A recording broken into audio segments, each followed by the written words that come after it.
Վերջին 30 տարիների ընթացքում նասվածքաբանության եւ օրթոպեդիայի ոլորտում Հայաստանի Հանրապետությունում բուրըն զարգացում ստացավ խոշոր հոդերի էնդոպրոթեզավորումը։ Բնականաբար ցանկացած վիրահատություն, այնպես ինչպես նաեւ խոշոր հոդերի էնդոպրոթեզավորումը ունեն իրենց բարդությունները եւ հնարավոր հետևանքները եւ մենք պետք է պատրաստ լինենք այդ բարդությունների բուժմանը նույնպես եւ միայն այդ դեպքում մենք իրավունք ունենք բարոյական իրավունք ձեռք վերցրելու նշտարը եւ գնալու այդ վիրահատություններին։ Տվյալ դեպքում ցեզ եմ ներկայացնում բարդություն, որը որ եղել է էնդոպրոթեզավորումից հետո։ Վիրահատությունը եղել է 7 տարի առաջ, կատարվել է ծնկան հոդի էնդոպրոթեզավորում, 7 տարի հիվանդը քայլել է առանց որևէ ցավի,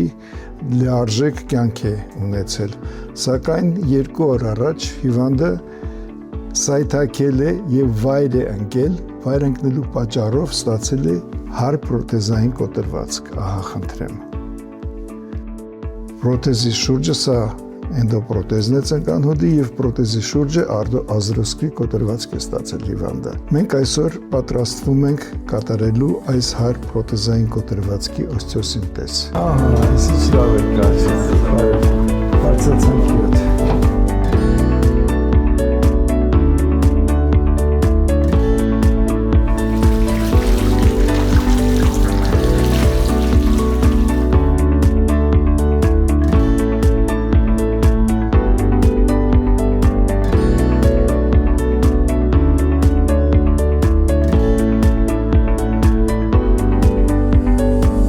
Այսինքն մենք 1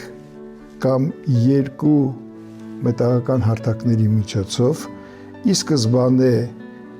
ռեպոզիցիա կատարելով, համադրելով կոտրվածքի բեկորները, բազմաթիվ բեկորները, մենք ունենք 1, 2, 3 եւ հետեւում նույնպես մեծ բեկոր, այդ 4 բեկորները ի սկզբանե համադրելով ֆիքսել 2 հարթակների միջոցով կամ 1 հարթակով վիրահատության ընթացքը ցույց կտա թե մեկը բավարար կլինի թե ոչ, եթե բավարար չլինի, երկրորդով կֆիքսենք։ Ֆիքսելուց հետո մենք որոշ ժամանակ պետք է սպասենք մինչև որ այստեղ գնա սերտաճում եւ կարողանանք նաեւ վիրահատության ընթացքում կատարել ռևիզիա, ուսումնասիրել, տեսնել թե որքանով է պրոթեզի ազդրային կոմպոնենտի ազդրային բաղադրիչը դեստաբիլիզացվել է, թե ինքը դեստաբիլիզացված չէ, ապա փառք Տիրոջ, փառք Աստծո, մենք այս մի վիրահատությամբ կավարտենք մեր գործը եւ հիվանդը նորից 4-ից 6 ամիս հետո սերտաճումը ամբողջովին իրականացվելուց հետո կկարողանա քայլել այնպես ինչպես քայլել է մինչև կոտրվածքը։ Սակայն եթե դեստաբիլիզացված է ազդրային բաղադրիչը,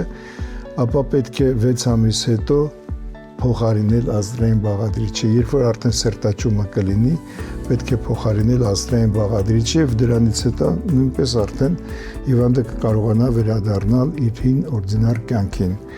Վիրահատությունը համարվում է բավականաչափ բարդ վիրահատությունների դասին, պետք է կատարել տեխնիկապես անթերի վիրահատություն, որպեսզի ստանանք բավականաչափ բարձր եւ ցանկալի արդյունք, որ հիվանդը շատ արագ ոտքի կկանգնի, 1-2 շաբաթվա ընթացքում հիվանդին կկանգնեցնենք ոտքի, կսկսենք քայլել հենակների կամ քայլակի օգնությամբ, Եվս 1-1.5 ամիս հետո հիվանդը կքայլի մի ձեռնափայտով եւ եւս 1-1.5 ամիս հետո հիվանդը կքայլի ինքնուրույն։ 4-ից 6 ամիս հետո հիվանդը լիարժեք կվերադառնա իր ստացիոնար օրդինար կյանքին։